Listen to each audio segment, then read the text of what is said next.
Today's episode of Strong Links is brought to you by Dan and Van, Sleaford and the surrounding area's #1 man with a van service. And now for today's show.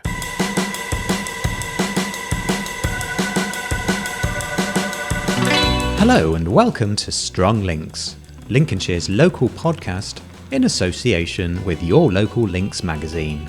My name's Rich and I'm here as usual with my good friend Dan. Hi Rich, you alright? Yeah, not too bad. How are you? I'm alright, yeah. I cannot believe it's December already. I know, we're into the final chapter of the year. I know, but it's exciting. Yeah, You know. it's a great month. It's a great one to go out on the year with. It is sort of tradition to go on.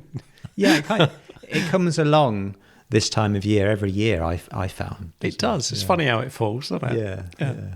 But yeah, there's lots of fun stuff going on in this month, which I enjoy. Have you done your Christmas shopping? I've done a little bit, but not very much really. I'm just kind of boring these days and give people money. Yeah, so much. Or scratch cards. Yeah, that's a good one. Yeah. Oh, yeah.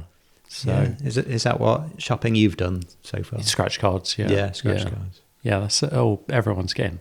I got my family Paul Smith toothbrushes one year. Yeah? All different colours. Yeah. Right. Is that a designer toothbrush? Yeah. Actually sold to me by Paul Smith himself. Really? In Covent Garden, yeah. Oh. So with all the great stuff going on this year, we've been out already, haven't we? We've been to Belton Estate to see the festive lights. We have. They were really, really good. Really impressive. They were. We've been... Is this our 4th year or something? It's quite... Something like that now, isn't it? Yeah. It's always very impressive. And this year, of course, because we've got this podcast thing going on, so... We took our mics, didn't we? We took the mics down there. And we had a nice conversation with a lady called Charlotte, who organises the light trail there. Yeah, she told us all about what they've created for this year, and then we had a walk round ourselves, didn't we? We did. We met Santa Claus, but should we have a listen? Let's listen to that and the amazing joke that I told to Santa Claus. So we are now here at the Belton Estate, and we are talking to Charlotte. Hello there, Charlotte. How are you both doing? Okay. Thank you very much for taking some time out to talk to us today. It's the start of the light trail here at Belton House. Can you just tell me what's your role here at Belton? Yeah, so my role is Visitor Experience Manager. So I look after the Visitor Experience team as well as the house team. I'm in charge of all the events and programming that we put on throughout the year. Now, this must be one of the biggest events that you have here at Belton House. What is it about the Belton Estate that lends itself so well to this Christmas lights trail, do you think? Yeah, we're in this be year 6 of the light trail now, so and it's still hugely popular with people. With different installations each year, it gives people a reason to come back, see something different. And I think the way the gardens are sort of laid out, you've got the formal gardens, but then the pleasure grounds, and further up to the boathouse, you've got all the kind of the wooded forest area. And I just think it just really lends itself to a really interesting trail and different installations that really bring the gardens sort of to life, really. So I think that's why, it makes a really good setting for it.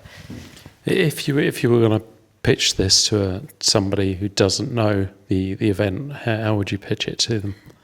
I think for me, and for a lot of people, it's become a real family tradition to come to the lights and come with all the family. Just envisage the gardens, but in just a completely different way, different installations, all different kinds of music to really bring it up to life, and just to kind of see the gardens in a different way, I suppose, and really just get into the festive spirit, I guess. Yeah. Well, we've been coming here for the past 3 or 4 years now, I think, haven't we? And we have, yeah. And each year it's different. What can visitors expect from the trail this year?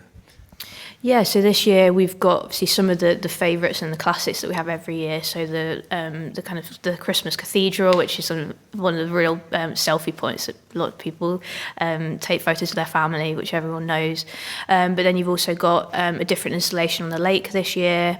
But there's also lots of different artists internationally as well as nationally that have put together installations for this trail this year. So again, some really there's a 50-metre one called Aurora, and it kind of replicates the Northern Lights, so that's really cool. You've got like singing trees, and it's just lots of different kinds of things throughout different areas of the garden. And I think something for me that's love about the lights is that you've got some that are really, that really upbeat classic Christmas music, the pop hits, all that kind of thing, and lights to go with that. But then there's also the kind of more emotive ones as well. So like, for example, the fire garden and the music that goes with that, it really kind of hits you. So that's why, it's good to get those different kinds of different vibe, I guess, throughout the trail. I remember last year you had something on the lake that really stuck with me. Actually, it was quite powerful. It's really, it's crazy how the music just really sets it to another level and just can really like kind of incite like an emotion for people and families who experience it together. How long does it take to plan and what you're having, and how long does it take to do the install? So the install starts beginning of October. But planning begins early in the year, sort of March, April time. I remember distinctly when we had the heat wave in the summer, we were walking the trail like in like shorts and trying to envisage like what would be where, and just when it was like 34 degrees. It just started quite early throughout the year, and a lot of planning goes into it. But I think now we're on year 6, we work really well with the company. We've got a great partnership, so it's same team. Same RGL and Culture Creative. So they're blooming speedy. I don't know how they do it. They're very, very efficient to get it all up in time. But very good.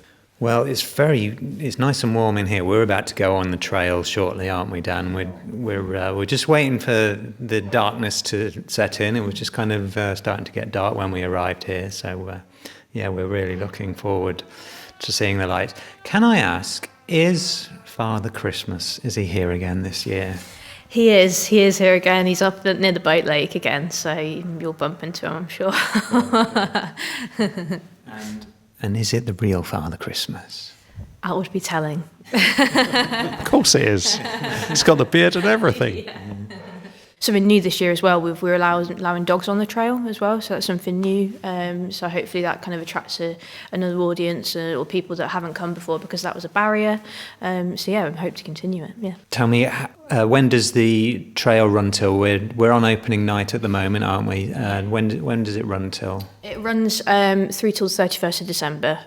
Beginning of December, there are some dates where, for example, it will start sort of later in the week, so it might be Monday, Tuesday, Wednesday where it's not. But once you hit the sort of run up to Christmas, it's all the way through till the New Year's Eve. Yeah. Well, we're really looking forward to it. Yeah. Where are we in the building? So this is what we call the Brownlow room. Yeah.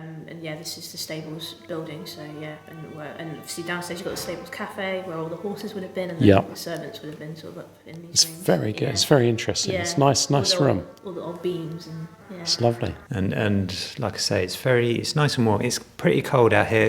It's perfect, really, kind of wintry weather for the light trail, isn't it? I just think it adds to the atmosphere. Just need to wrap up with many layers and gloves. Are you ready to hit the trail then? I am really looking forward to it, and let's can't wait to see. Have you got the projections on the house? Yeah, so we got the projections on the house again this year. Again, different animations. We also got a nice one on the front of the house, so when people walk from the car park as well, there's a nice one up there. So exciting. Well, thank you so much for taking some time out and talking to us. We're really looking forward to going and see what's on. Yeah. Thank you very much. No problem at all. I hope you enjoy it. Well, here we are, Rich, on the trail. It's quite magical, isn't it? It's a total winter wonderland, isn't it? Are you feeling festive right now? I am. Yeah. Yeah, all the colours. The colours are amazing, and the music and it's just. I tell you which bit I like, when they got the flames going, because you can actually feel the warmth there. warm up a bit and defrost. It's pretty chilly tonight, isn't it? It is quite cold, but you're right. I came through that and thought, actually, I feel a bit warmer. Yeah, it's amazing. It's huge as well, isn't it? There's so many people here as well. I mean, we were here at opening, weren't we? And it's it's really full. We're coming up, I think, to Father Christmas. We haven't met him yet, have we? But No. I think we're getting close to him. Should we go and find him? Yeah, I'm excited to find out what list I'm on this year. I think it might not be looking good for me. No. What list? You know.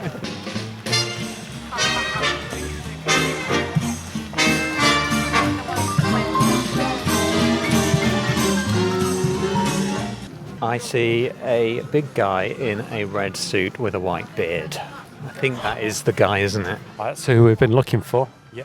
Should we go and have a chat? Oh, gosh, that's... Yes! Where do astronauts keep the lunch?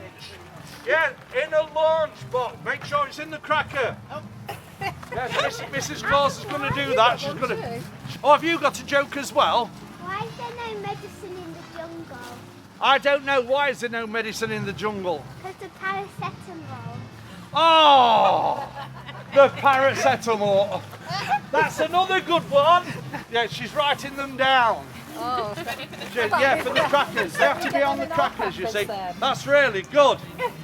Do you like card games? Do you ever play games? Yeah.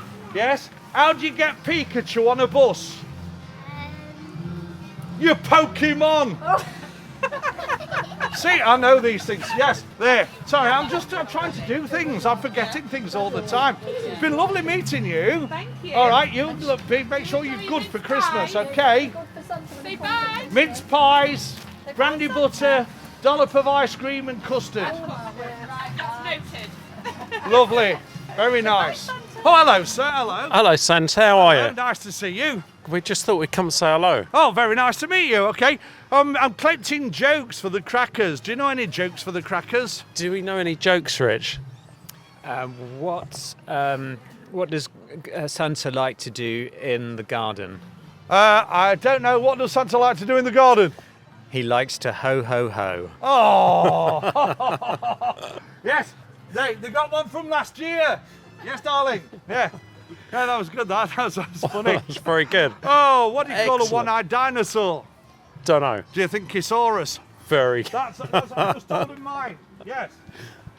That's good. That's brilliant. Yeah. Oh, I hope you have a good time. And you, yeah. Okay, Thanks, Santa. Look after yourself. Take Make care. sure you're okay. Okay, Merry Christmas. Merry Take care. Christmas. Merry Christmas, son. Oh, Merry Christmas. Merry Christmas. Wow, I can't believe it, Rich. We spoke to Santa Claus.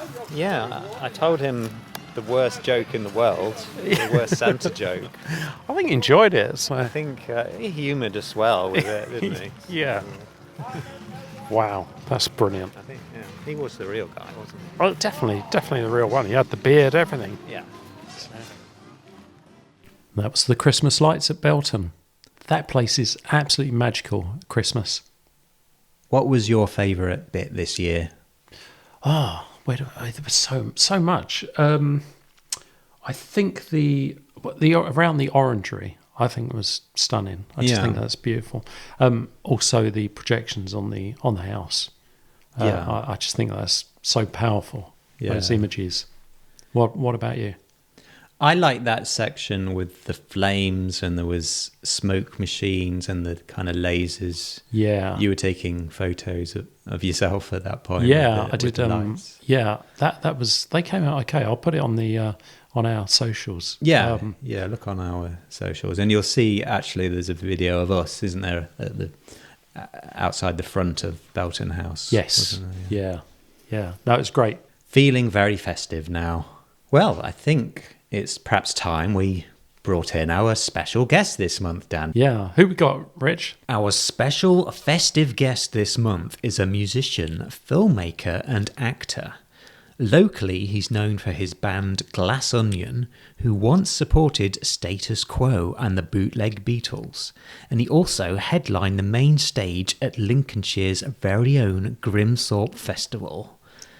Across the country, he's known as the Simon Le Bon element in From Gold to Rio, a touring tribute act playing the music of Duran Duran and Spandau Ballet. In the world of films, he's worked with Sixth Doctor Colin Baker in an independent feature film made right here in Lincolnshire. And he's also worked with countless stars of children's television, like Basil Brush and Zippy and George from Rainbow. And in Sleaford, he's known as that guy who once pranced down the high street, singing his Christmas song to all the bemused shoppers. Let's give a warm welcome to Christmas Chris Clark. Hey! That's a lovely welcome. Thank you very much. That actually makes me sound half decent. Nice one. Yeah, it's...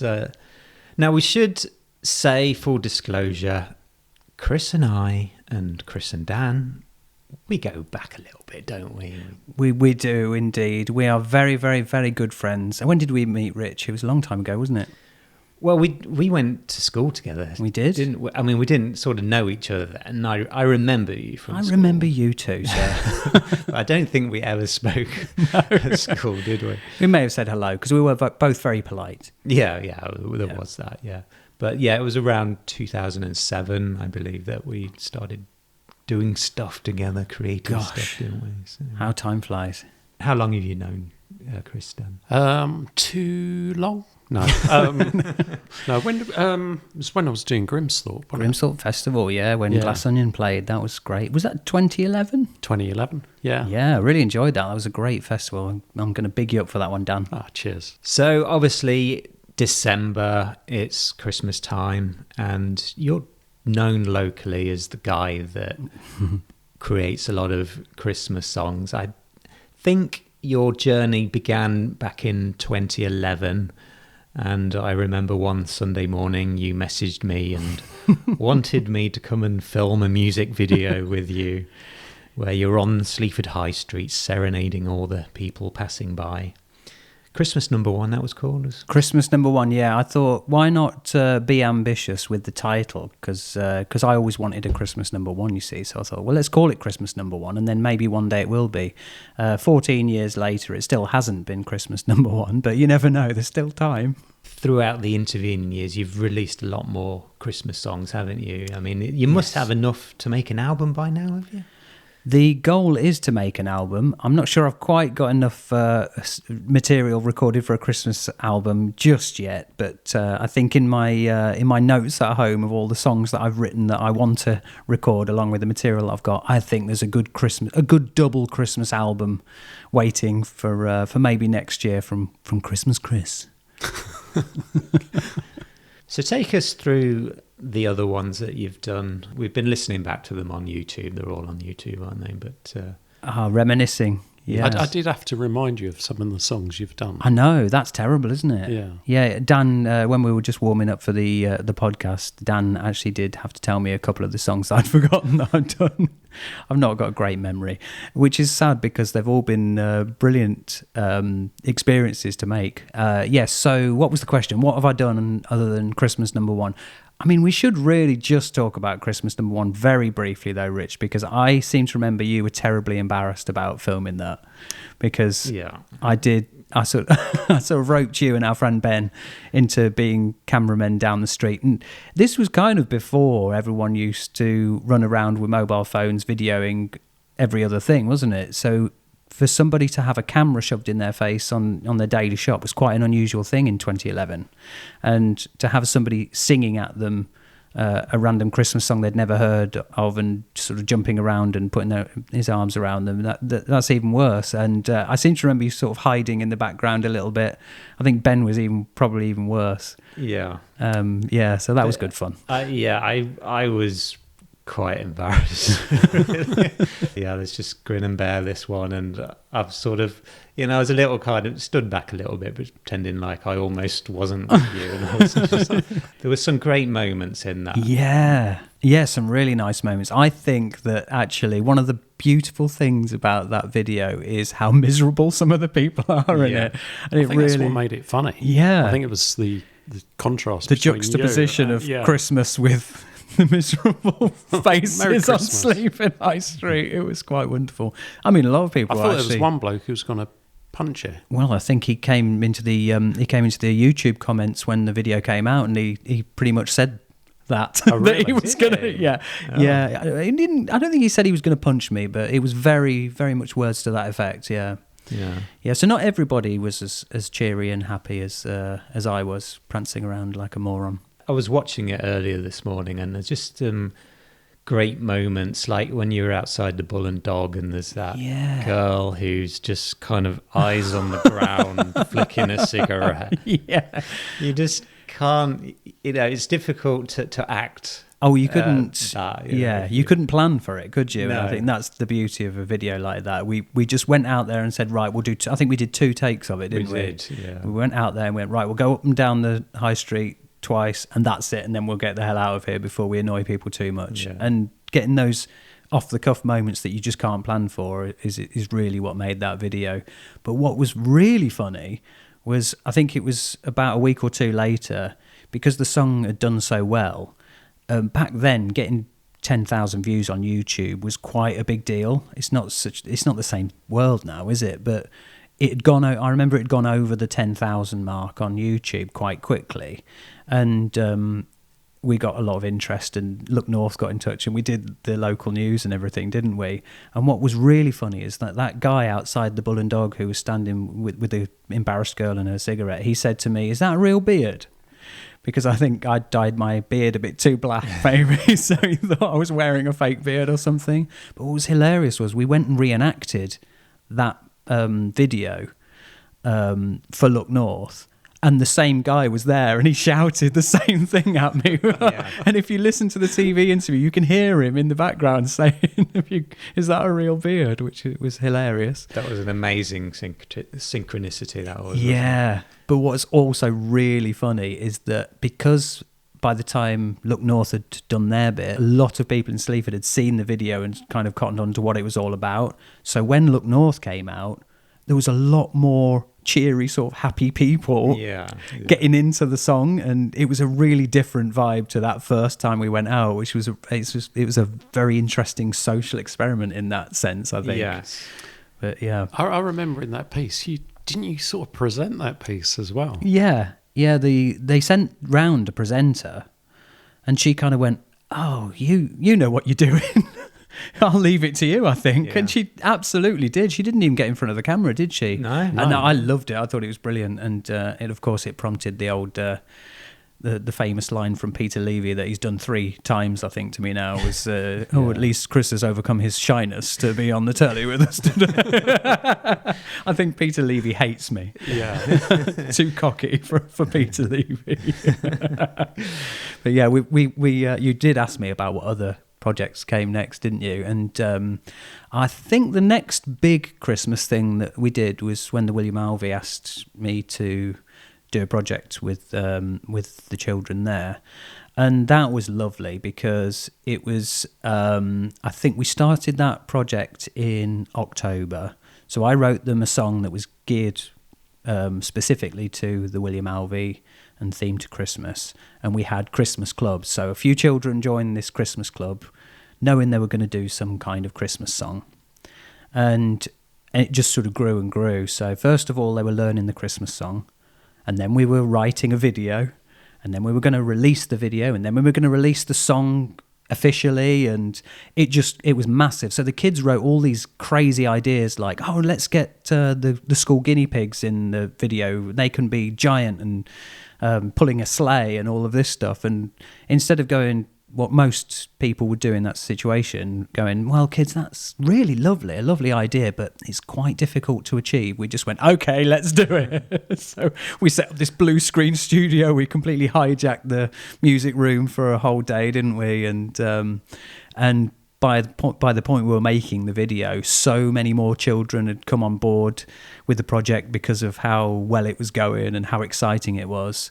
And yeah, it did go really well. And again, the news got in touch and they loved it. And I can't remember where it got to in the Amazon charts, but it did really well. I know it did It got into the top 5 on Amazon, I think, at one point. So the kids were dead chuffed with that, having their own single out there and being, I remember seeing it was above Rihanna and Mariah Carey and like really famous Christmas songs and things like that. It was really lovely. And then I think on the last day of school, Lynx FM came in and interviewed us all and did these really special pieces with the children, who all did little sound bites that they played on Christmas Day. So that whole project was just such a huge journey for the children. I remember there was one child who had only just joined the school at the point that we started the project, and I didn't know this at the time, but she was quite intimidated by the fact that she was in this new place and she hadn't got many friends, and I think she'd had a tough time moving from wherever she was.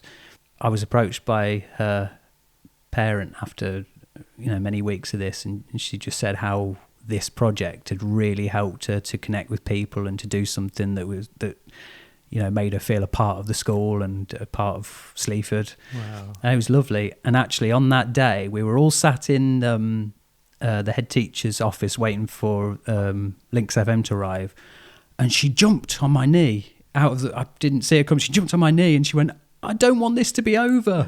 Oh. And it was really sweet. It was sweet. lovely. Yeah. So that's a really happy memory of mine. What it's all about, really, isn't it? And yeah, it's lovely. What year was that? yeah, what year was it? I think that was actually some years later, because we did Christmas number 1 in 2011, and then that would have been 2017, I think. Yeah.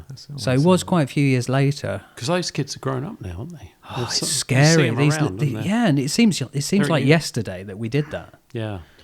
But they're all young adults now, which is terrifying. And I'm sure they're highly embarrassed now of their involvement in that video. But I think when they get a little bit older, they'll come back to it and relive the happy memories and go, "Oh, that was lovely."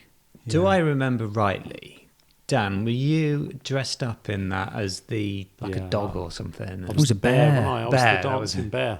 Yeah. There were some really good dance moves. You did like the robot and that, didn't you? I did, didn't I? Yeah. Yeah, That but your was, foot fell off. Sorry? Your foot fell off. Oh, Do you remember the bear's foot fell off? That's right.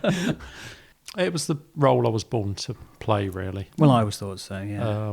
No, it was really good fun. And, the kids were great. Oh, weren't they, though? We Yeah. had a really special group of kids in that whole project. It was such a nice memory. And I think, Rich, you did a little documentary, didn't you? I did, yeah. I did like a behind-the-scenes making of, didn't I? It's on YouTube. Yeah. Yeah. If you get time to watch that, do give it a look, because I think Rich did an amazing job putting that together. Yeah, and he it did. really gives you a sense of the fun that we had. Yeah. And that's just a small sense of We'll it. put a We link had on so the, much more. on the notes. That'd be brilliant, Yeah. yeah. So that was 2017. And then I think the next major one we did after that was the lockdown one, I would say. So 2020. And that was a tricky one, because I really wanted to do something with the school again, because of how difficult things had been for the children during lockdown. And, there were so many things that were stripped out of education at that point. And children, I remember even when the children were in school, and during that time they weren't allowed to sing, which just seemed mad to me. I wanted to create an opportunity for the children to do something creative, because I think there seemed to be this huge crisis of people not being able to do anything creative in schools. So we tried to do it at the William Alvey, but there were so many restrictions that meant we just couldn't arrange it to be part of that in-school thing. So luckily I managed to talk to a chap who had a studio nearby, and just round the corner, a few doors down, yeah, just from the studio. yeah, just round the corner from here. And we arranged it for children to come along and do all of their bits individually. So although we had this huge choir that we'd put together, they weren't allowed to stand there and sing with each other, but we sort of got them in one by one and did like one or two children singing together, and then we did the same with the video. So we had all the children standing on a green screen, but again, one at a time, because we weren't allowed to have more than so many children in that situation. So it was really difficult to put together, but really satisfying, because we managed to make it seem as if we'd got this huge choir doing a brilliant performance of this song that I'd written. And also the video that we did was, I think it ended up quite emotional, actually. A lot of people really came to me afterwards and said how emotional they'd been watching the video back, which was, a real achievement. Sam was a star in that, I think, wasn't he? Yeah. He was really good. Well, I had to utilise my house and my children. Your own bubble. My own bubble, because just because of the restrictions, really. So we did as much as we could with the other children, but of course, because I had my children in my house and in my house there, we did fill in the gaps by utilising Sam and his fantastic acting skills. I think what would he have been in 2020? He was only 4 then, so I think he did a fantastic job, actually. And then my 5-year-old, who's Charlie, he was only 0 then. Yeah. So he made a little cameo popping out of the present. That's my favourite little moment, Sam and Charlie, and Charlie popping out of the present with the biggest grin on his face. I love that moment in the video. Yeah. So it's quite special, really, that. And then, so I think it was just the following year that your next one came about. That was the Sleaford one, which had a bit of a do they know it's Christmas kind of vibe, where you had a lot of people joining in on this one. I'd say that song is the one that slipped through the net to a degree, because... Yeah, I think I felt that as well. Yeah, I think I only released it on Christmas Eve. It was one of those things that I really wanted to do. I really wanted to do another song, keep the momentum going from Christmas Bubble. And also we were more free by then. We were out of lockdown, and we were able to go and visit people and go to the shops and pubs and things. So I wanted to involve local people, especially people who are quite well known in the community, like Ryan from Watergate Yard and so on. I think Dave Brackley, who interviewed on an episode, is in it. Yeah, Dave's in there, and some of the local. You're in there, Rich? Yeah, I was. And you said just now that you think you released it on Christmas Eve. I think you did, because I think I filmed my bit on Christmas Eve. Did you really? I think so. I think it was an absolute last minute. It was so last minute, wasn't it? Yeah. And I think that's probably why it slipped through the net. But it's a nice song, that, actually. Yeah, I feel it's, one of the more underrated ones of yours, I think. Like you say, it just didn't... I think the singing at the end of the song is really good. That's you, isn't it, Dan? Oh, yeah. Well, it might be. I didn't know for a lot, he had to kind of point it out to me. I'd listened to it a few times. I didn't realise that was Dan. Yeah, you kept that one quiet for a little while, didn't you? Yeah. Why is that? Why did I keep it quiet? Yeah, was it just that sort of air of mystery? Keep them guessing. Yeah. Sort of thing. And, but I remember recording that. I recorded it in my car. Did you? Because I thought the acoustics, it always sounds better when you sing in the car. Yeah. And there's no one else there. And I started to feel unwell. And I came down with COVID. You didn't, really? I had COVID, when I was singing that. Unbelievable. Yeah. There you go. Well, I still did it for you. I was really ill with... did the line. You did, and what a trooper. Yeah, I was very ill with COVID when Christmas Bubble was going huge, because that went massive. That was the most success that we've had with anything up until that point. It was just huge. I think because the media, the local media particularly, they just wanted a feel-good story. Yeah. And everything about that was positive. So yeah. And it was a decent song. The kids did a brilliant job. Some amazing singers in that. There were. Actually, I remember throughout lockdown, you were always on Look North. I was always on Look North. Yeah. Honestly, you were kind of the go-to person for something feel-good, a feel-good story. I had messages saying, I'm sick of seeing your face on mine. Yeah. Yeah, it was How quite many times were you on? Honestly, I lost count. Yeah, it was a lot. Yeah. But I had COVID, and it was quite frustrating because I had on my phone, I just had all of these messages saying, "Can you contact this producer from here? Can you contact this radio presenter?"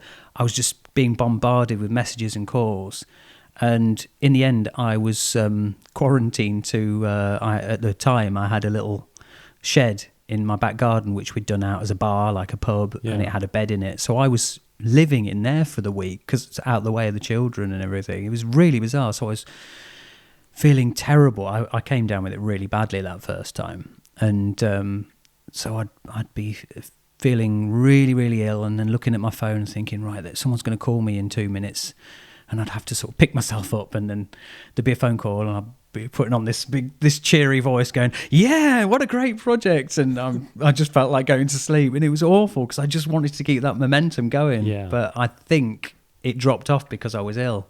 I just wonder what I could have achieved if I hadn't got COVID. I think I heard a radio interview with you when you had COVID. Yes, yeah, I think I said it, didn't I? Did I say on the interview? I think you did. Yeah. I've actually got COVID at the moment. But yeah, that was unfortunate. I think that could have. I mean, it went massive anyway, and we did so much with it. But I think if I'd have been able to push a little further with it that week, it could have gone even further than that. Yeah.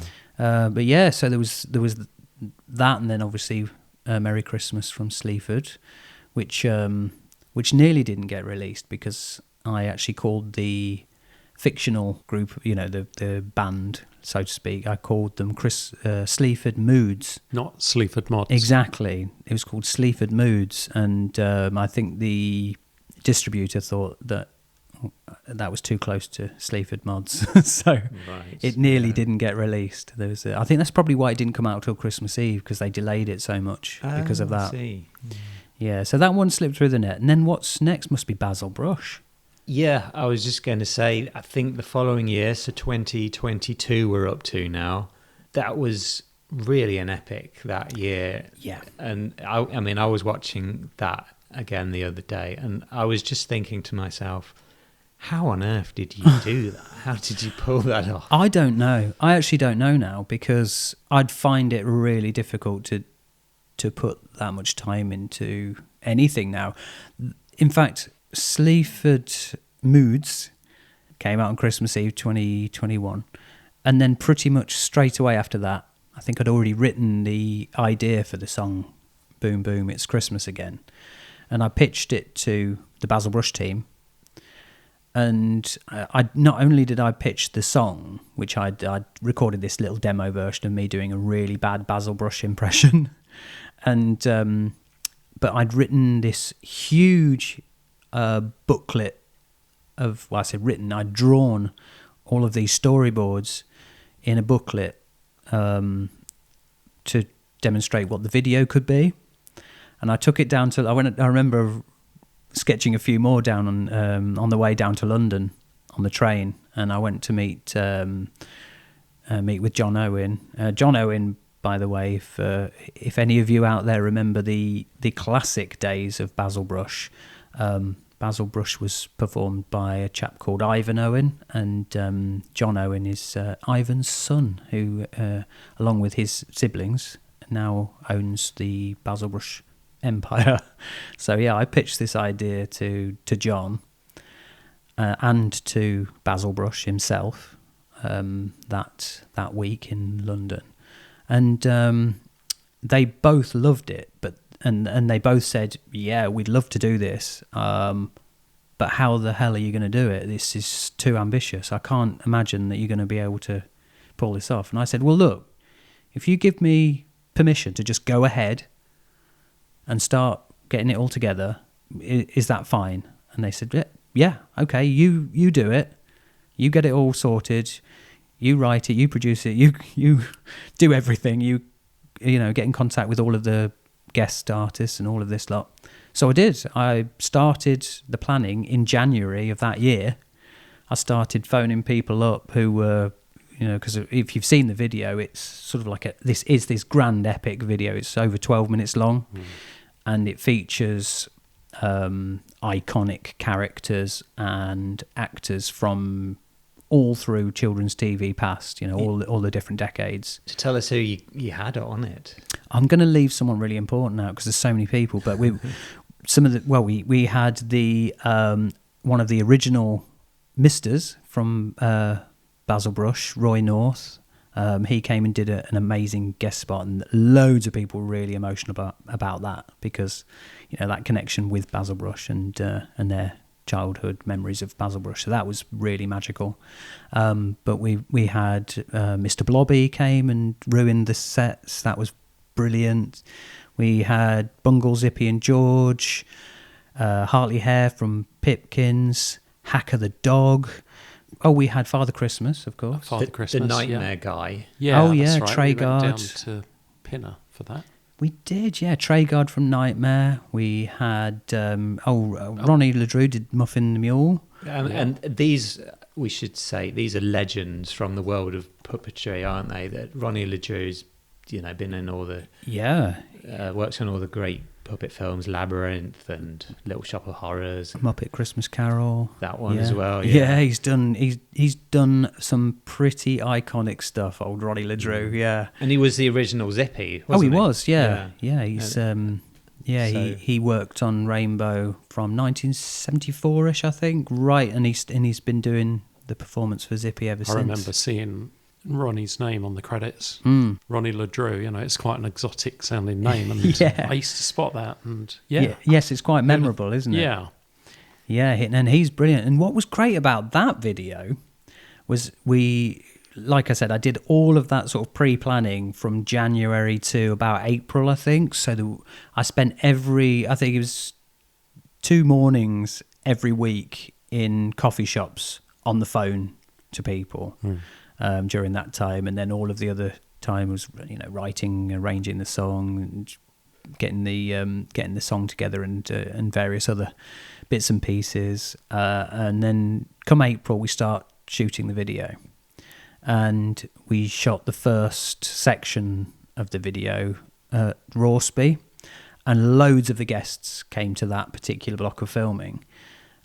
Ronnie Ledrew being one of them. There was Mark Mander, who plays George, and there was Paul, who did Blobby, Phil Fletcher, and various loads of really important people. Basically, obviously Basil was there, and what was really quite wonderful about that shoot was that everybody kind of mucked in as part of the crew. So you had Ronnie Ledrew, this absolute legend of TV and film, holding the snow machine up because everyone just wanted to make it look as good as possible, and help to make it be what it could be. I think they just saw how much passion was behind it and really kind of caught that bug and went along with it. So you'd got Ronnie Ledrew holding a snow machine, and you've got the guy that plays Mr. Blobby dropping a bucket of snow on Basil Brush's head, and it was just fantastic how everyone was involved in that way, to that degree. I remember that with Ronnie with the old snow machine, and then I remember earlier he'd be telling us about working with Tom Hanks. Yeah, and we got him operating a snow machine. He's just sitting there in the garden talking about working with Tom Hanks and Pinocchio. Tommy Cooper as well. He was talking about that. Did Ronnie work with Tommy Cooper? Apparently so. Wow. Yeah. Oh, he's worked with some really legendary people. It would be great to get Ronnie on. Yeah. Go on, Ronnie. You want it'd be a long show. I'm sure he'll be listening to the podcast. I bet he listens to this, doesn't he? Yeah. I bet he Of course does. he is, yeah. He's a strong Lynx fan. Yeah, he's great. He's great. He was in that film recently as well. You'd have to remind me what it's Oh, called. The Quiet Place. Yeah, one. that was it. Yeah. Yeah, and I was watching that thinking, that puppeteer looks like Ronnie Ledrew, and then I kind of realised later, that's because it is Ronnie Ledrew. What was that? I missed that. What? There's a scene right at the start of Quiet Place. It's one of the later films, isn't it? What's it called? Quiet Place Day One or something like that? Yeah, it's Day One or something. Yeah. Isn't it? So everyone's sat in a theatre and they're watching a puppeteer operating a marionette, and It's Ronnie? And it's Ronnie, yeah. Wow. Yeah. I'll have to watch that. It's great that he's been on screen because, you never see these people, do you? You don't No, generally you don't see them. And you see his legs, but you think they're Tom Hanks in Pinocchio. yeah, Because he played, obviously he was Geppetto. He was the double for Geppetto, so that you could. Do you remember when he told it? We went and saw him, didn't we, in London? And he told us. But we were under. But I don't know. We're getting in trouble. Yeah, Probably have to edit that bit. yeah, it's all right. Sorry, We're only joking, Disney. Yeah, He didn't tell us. He was in a film with Frank Sinatra as well, I believe. Frank Sinatra. Yeah, I don't know. I can't remember which one it was, but Oh, I wish you'd written that down. I'd love to know what that is. yeah, we'll have to look into that. Do we know if is that a real thing? I can't think what that would be. I think so. It's the Muppets Go to Vegas. Look North were there again at Rosby Hall, weren't they? Oh, they're one step ahead this time. Usually, Look North kind of see how well one of the projects is doing, and then comes along and does an interview or whatever. This time they were there at the making of, which was quite nice. I think Calendar were there as well, weren't they? Were they? Yeah. Oh, I can't remember. Yeah, there was. Oh, we had They all were. the local. Yeah, they were. I remember. Yeah, we had all the local news people there, and the radio were there. It was really quite something. Do you know? I don't know what project it was, but I've had Peter Levy phone me up and say, "All right, Dan, you seen Chris anyway?" I'm trying to get hold of him. Honestly, that has happened. No, it hasn't. I don't believe you. He rang me up. Honestly, he did. He rang me up. I don't know what it was. I don't know what project it was, but it was something Peter related Levy. to Peter Levy phoned you up and said, "Have you seen Chris?" Don't you remember me telling No, I you? don't remember that. This did not happen. This happened. I promise you. Oh, I like Yeah. that. I'm glad you told me that because I don't remember that. That's brilliant. Yeah, that was great. But of course, when the song actually came out, that's when the big publicity happened because I remember the first sort of inklings of something big was when it was you could just hear the track playing on Good Morning Britain, and the presenters were all talking about the fact that Basil Brush had got this Christmas song coming out. It was just before the official release of the song, and turning the telly on and seeing that and hearing that was so exciting. Hearing the song being played on a major TV show, and then of course it was on various radio stations. I think Did it was you do on this morning? Oh yeah, we did this morning. I was coming to that, Dan. Oh, okay. That was going to be the crescendo, the big finale, the big reveal. We did this morning. Yeah, we did. I think it was on Virgin Radio and Radio 2, and it was on various.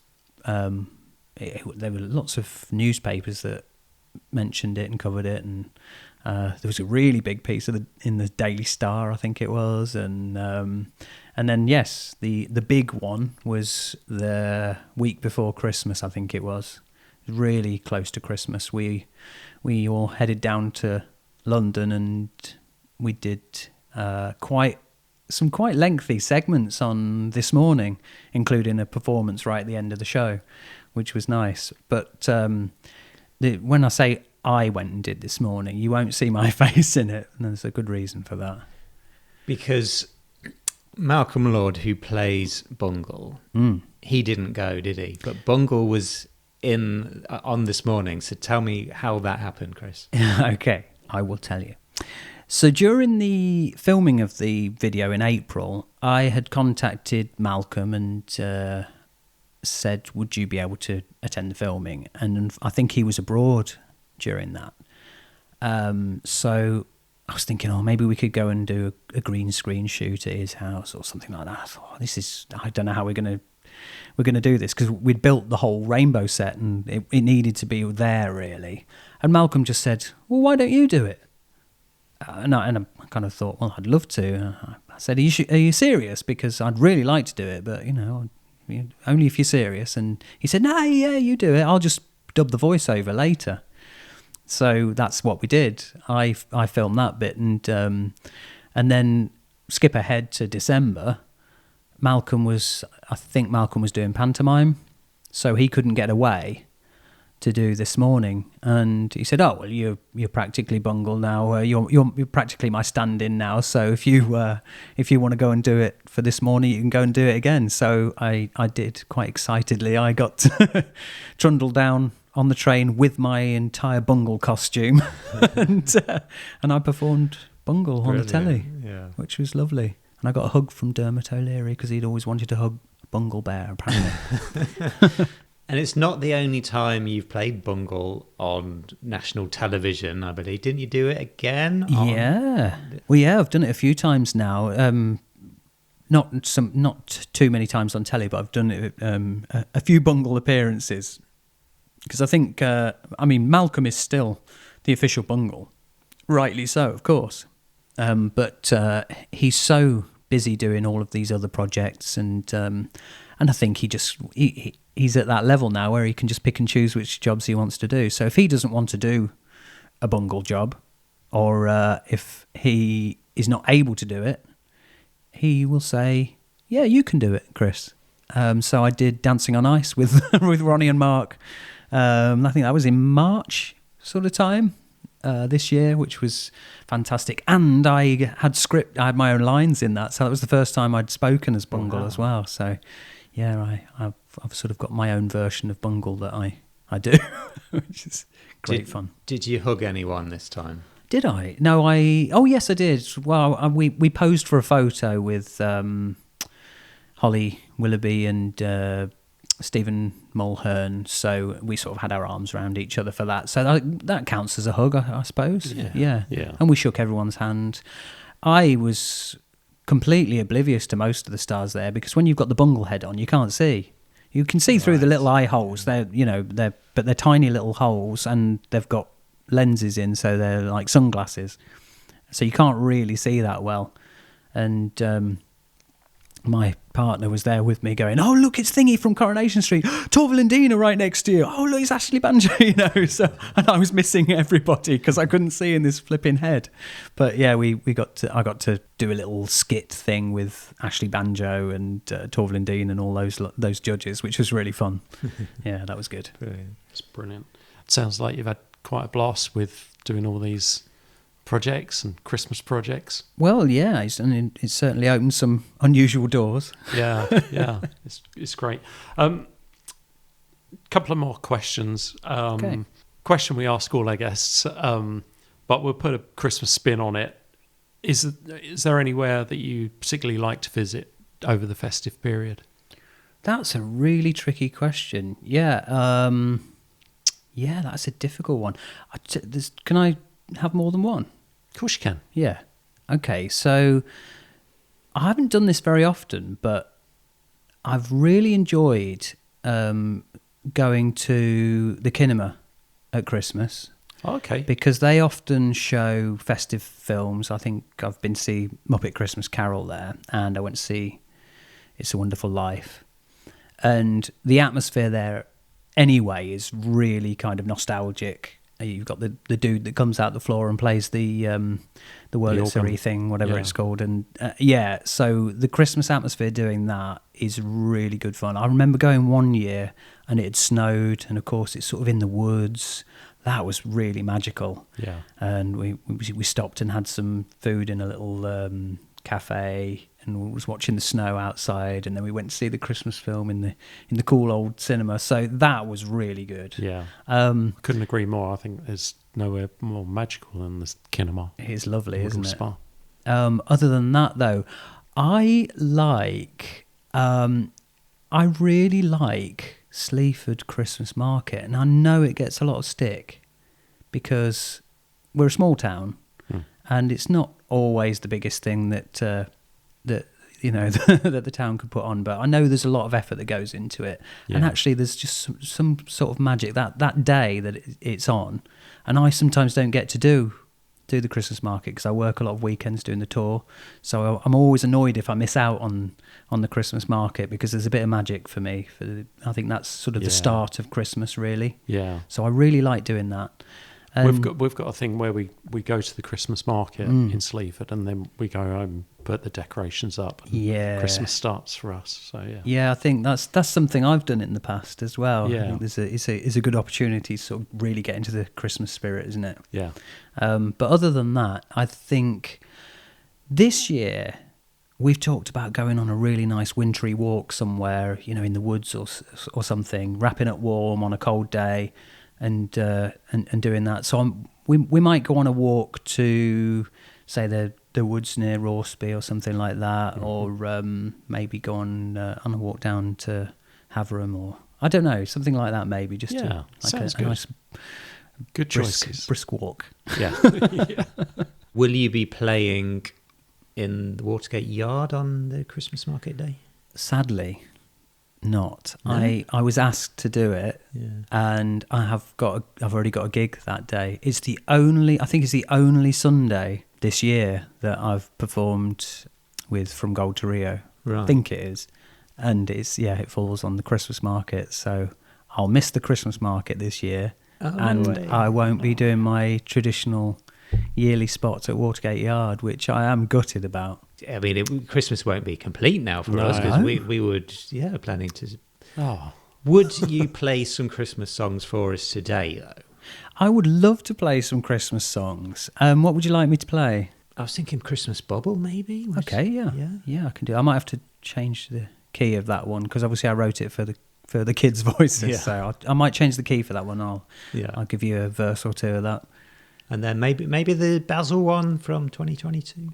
Yeah, I won't put on the Basil Brush voice though. No, Although it might seem weird me singing "Boom Boom" because it's not my catchphrase, but this will be my version of "Boom Boom." Yeah.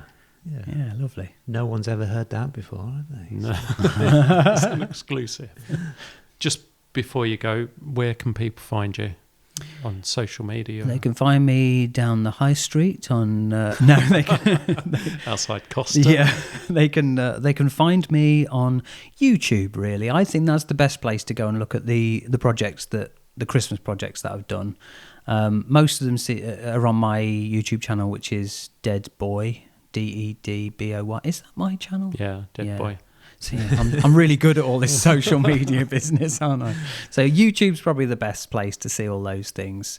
If you search up "Boom Boom, It's Christmas Again," I think that's the one that I always direct people to, because that's the project I'm most proud of. So I think that's just type that into the YouTube search engine and play it 50 times. So as it's Christmas time, it's also pantomime time, and Dan and we've been working on our own pantomime. So I had one last question for you, Chris.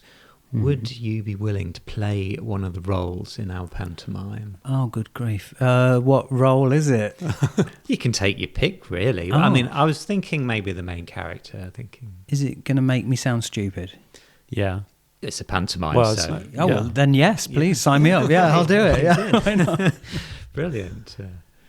Look out for that later in the episode. But thank you so much for chatting to us, Chris. My pleasure. We're actually going to talk with you more, because you're also going to be on the Extra Strong Links. Am episode. I? You are. I didn't sign up for this. Yeah. Is that why you just locked the door?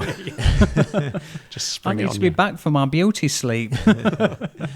We got 2 for the price of 1 this time. Oh, you lucky people.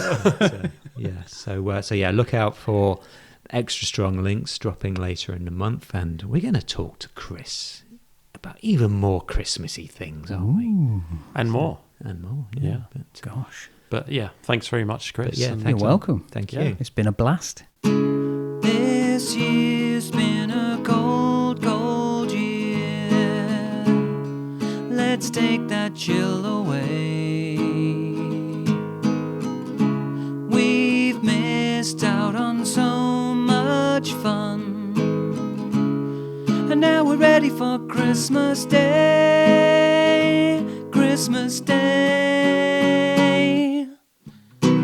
This Christmas time, we're in a Christmas bubble.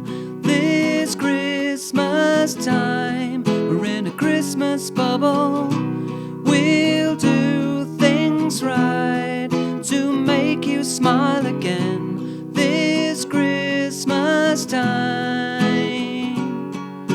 We may not be together, but we shall find a way to bring some winter magic to you on Christmas Day. This Christmas time, we're in Christmas bubble this Christmas time. We're in a Christmas bubble. We'll do things right to make you smile again this Christmas time.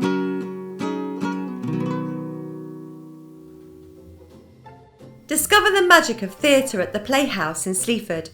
Looking for a night out that's full of drama, laughter and unforgettable moments? Step into the hidden gem of Sleaford and experience the best in live theatre at the Playhouse on Westgate. Home of Sleaford Little Theatre and the SLT Academy, there's something here for everyone. Drama, comedy, live music and even our exciting new community cinema. But there's so much more going on here with live tribute acts and touring theatre companies. And come December we return to Panto Land with Mother Goose. Visit sleafordplayhouse.co.uk for more information and to secure your seats for a night of entertainment you won't forget. Well, now we've got a little treat for our listeners. It's our Christmas panto that we've written and produced. And do you want to tell us a bit more about it, Rich? Yeah, I'm really excited about this. We've created our own panto, and it's original. We've based it on a Lincolnshire folklore tale. So, you know, like with pantomimes, you get the usual stories, don't you? Cinderella. At the moment at the Playhouse, they're doing Mother Goose, which when I looked into that, that's based on an old European folk tale, I believe. So I thought, well, what folk tales have we got round here? And then I thought, let's take the story of Bayard's Leap and make a pantomime of that. No one's done that before. We've roped in some of the actors down at the Playhouse at Sleaford Little Theatre, haven't we? We have, yeah. And they've graciously agreed to play a few parts. We've also got a cameo from Chris. Chris has kindly played a part for us. So yeah. We got our money's worth out of him, didn't we? We did. We milked him. Yeah. We did. And Dan and I, we play voice roles as well. Among the cast, you'll find Laura Davies, who is the director of Mother Goose, and she's being the director. She's not actually in the panto. So this was her chance to get in a pantomime this year. And, you know, she'll act in anything. So you know. Laura was featured in last month's. Yeah, that's show. right. Yeah, we visited her last month, didn't we? Yeah. Talked to her about the panto. There's Karen Davey. She has been a member of Sleaford Little Theatre for a very long time. And she does very kind of serious plays like Jane Eyre. She told me she's never been in a panto before. Oh, really? Yeah. So this is her first one. Wow. We've brought her down to our level. And then there's Rob Norris, who he's going to play a dame for us. He is. He's. You know Rob, don't you? I do know Rob. He's a neighbour of mine. Yeah, great bloke. Yeah. And good actor, really good actor. So yeah, and perfect for a dame. He's not afraid to do all the silly roles, I've noticed. Yeah. So he's in Mother Goose. What's he playing Mother Goose? Yeah, he is in Mother Goose, and he's the king. Rob is the only one who is actually in the panto this year. He's in Mother Goose playing King Goose Squill. Excellent. Well, we should know that. We went and see him rehearse. We did. Yeah. Yeah, we did. I think this is going to change the world. I think it's going to rewrite the genre of the panto. Yeah. Should we have a listen? Yeah, let's have a listen to our panto. Hello everyone, I'm Fiona, the Fairy of the Fens. I've flown down from the clouds to tell you a tale from long ago, from the village of Ancaster Heath, right here in the lovely land of Lincolnshire.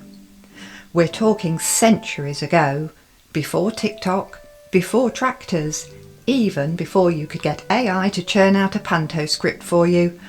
Honestly, you can save so much time these days, can't you? Maybe I'm AI, this voice you're hearing. How would you know? How would you know? How would you know? How would you know? Oh, sorry about that. Now, where was I? Oh yes, Ancaster Heath, where trouble had befallen our poor villagers. And here our story begins with old Tommy Tinkerpot and young Percy. What a beautiful day it is in Ancaster Heath. Beautiful? Percy, have you seen the fields? The wheat's all floppy. Oh no. Is the harvest ruined? How will we bake our bread? We won't. We'll have to eat vegetables. Ugh. Or we could just order a takeaway from Little Italy. They do an amazing Hawaiian. Well, we could, but Squire Sillypants says if we don't get these crops grown, he'll turn our land into a solar farm. A solar farm? What use is that? We're farmers. We grow things.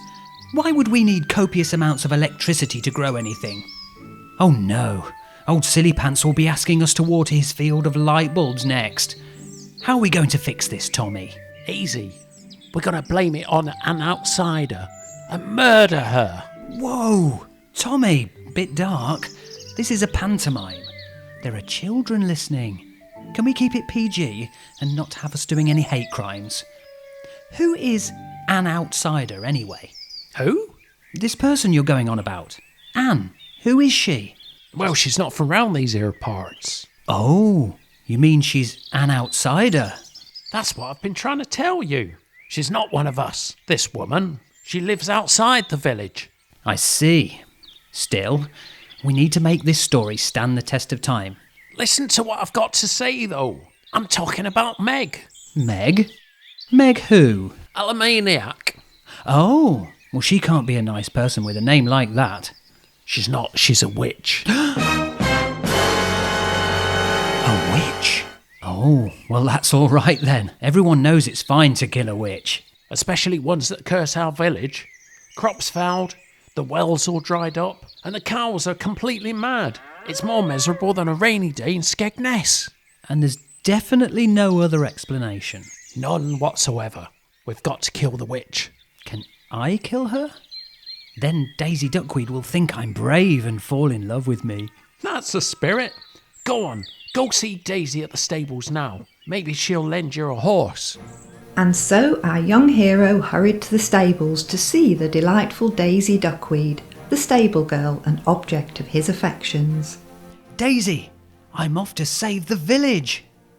Save it? How? I'm going to kill Meg the witch and break her curse. And I need a horse for my mission. Meg?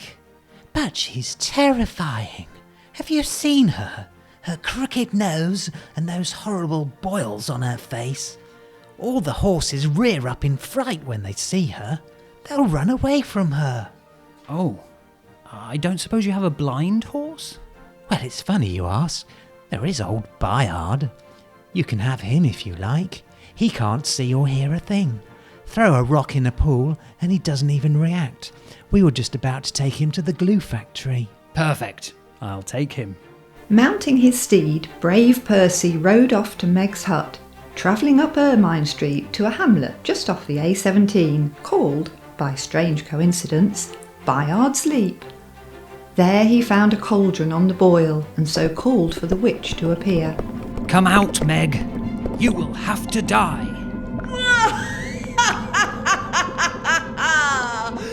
Who dares disturb Meg?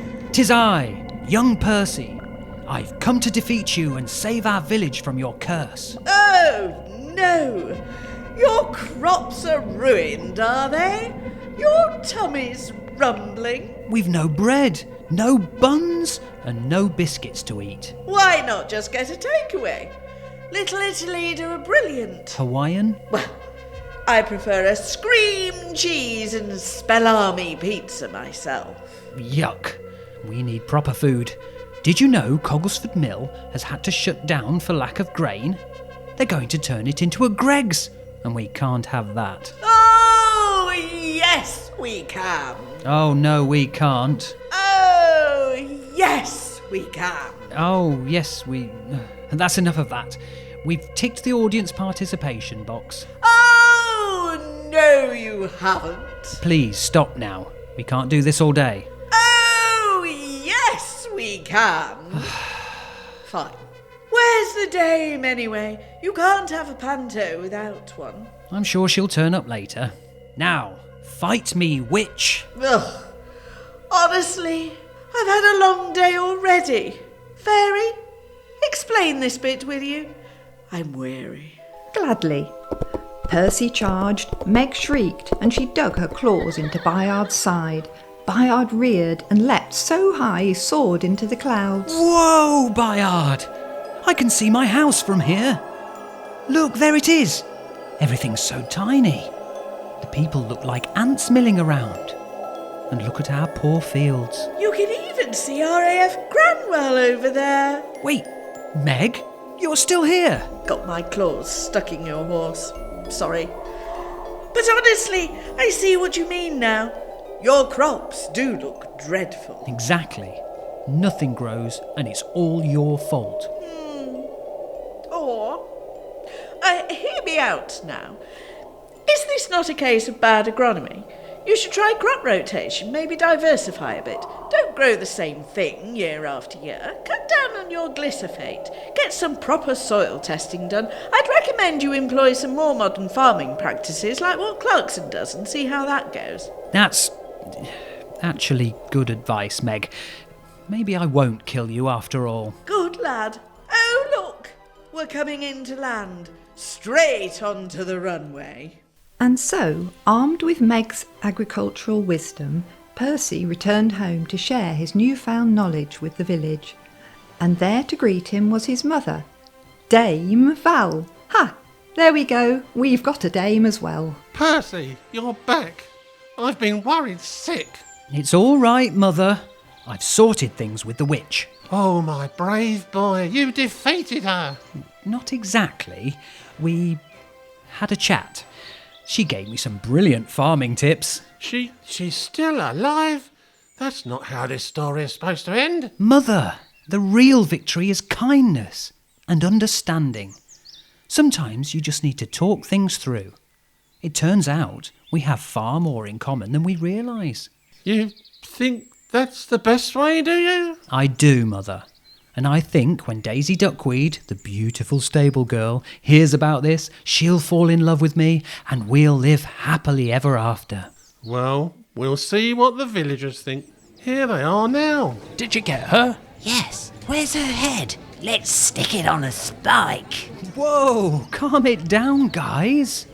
We've got some new farming practices to implement, and I bet within time our crops will be bountiful once more.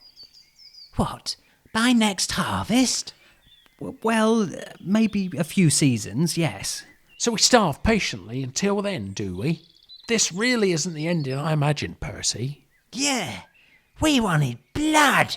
No, but we've learnt some important lessons about how to treat people who are different to ourselves, about inclusiveness, tolerance, and most importantly of all, understanding. Yes, Percy. We understand perfectly. You do, Mother? Oh, yes. We know exactly what must be done. And so ends the tale of Bayard's Leap. Believing poor Percy had fallen under the witch's spell, the villagers dragged him out of his bed the following morning, took him to the village green, and Daisy Duckweed chopped off his head with an axe. It turns out she wasn't such a stable girl after all. The end. So that was our Panto. Thank you, everyone who humoured us by being involved in that. Yes, thank you, everyone. It was good fun, really good fun. Yeah, I really enjoyed doing that. It's high art, really. It is. Oh, yeah. Yeah. No, it's really good. Yeah, I enjoyed like the writing process. Yeah. Actually. Yeah, we bounced off some jokes together, didn't we? Yeah. And, I'd pass it over to you and you'd add some bits and then, it worked really well. Yeah. Maybe try it again next year. Yeah. Can we do a summer panto or something? Yeah. Do you have pantos different times of the year? I think you do, didn't you? Yeah, they have them at Easter these days, don't they? Yeah. So, Rich, well, that's it's nearly Christmas and nearly the end of the year as well. That is scary. It is, yeah. I mean, 2026. 2026. Yeah, I'm starting to write that date at work now, which is strange. That's like a futuristic date. Yeah. But yeah, thank you everyone who's been listening to us in our short journey so far. We only just started in September, didn't we? Yeah, it's been brilliant. Yeah, thank you to everyone who's sent us messages and wanted to come on the show, and yeah, really, really appreciate it. It's been brilliant fun. So yeah, we'll plenty more next year, and yeah, looking forward to even more next year, aren't we? Yeah. And don't forget to look out for extra strong links, which will drop in the middle of the month. And we'll update our social media, so Instagram, and actually Instagram. I'm trying to get up to speed with Instagram, but Facebook, yeah. So we'll keep up to speed with that and update it. And yeah, brilliant. Have a great Christmas, Dan. Yeah, I mean, I'll see you. I'll see you in extra strong links. Yeah, so we're not quite done for the year yet. Are we? No, but it's going to be great. So yeah. Merry Christmas, everyone. Merry Christmas, everyone. We're going to end today with another festive tune from Christmas Chris Clark. He's going to play us out. So until next year, goodbye. Cheerio! Boom, boom, it's Christmas again, and it's really something special to be seeing my friends. I'm travelling in time so I can do it again the way I should have done before. Boom, boom, it's the time of the year for a belly full of pudding and a glass full of cheer, and to keep each other close for the happiest Christmas day. Heading back through Christmas past, I wonder why I could not find the time to see that Christmas is the day to shake your cares away and treat the ones you love so specially.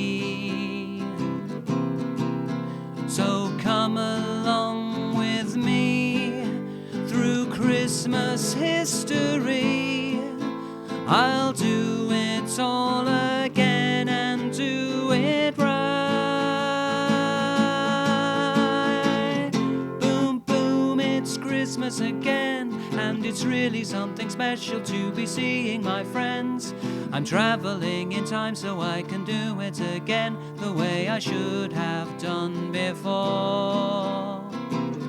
Boom, boom, it's the time of the year for a belly full of pudding and a glass full of cheer, and to keep each other close for the happiest Christmas day. Boom, boom, it's the merriest. Boom, boom, it's the merriest. Boom, boom, it's the merriest Christmas day. Today's episode of Strong Links was brought to you by Danson Property Services, where quality work meets local care. From reliable maintenance jobs to property refurbs, call Danson Property Services today.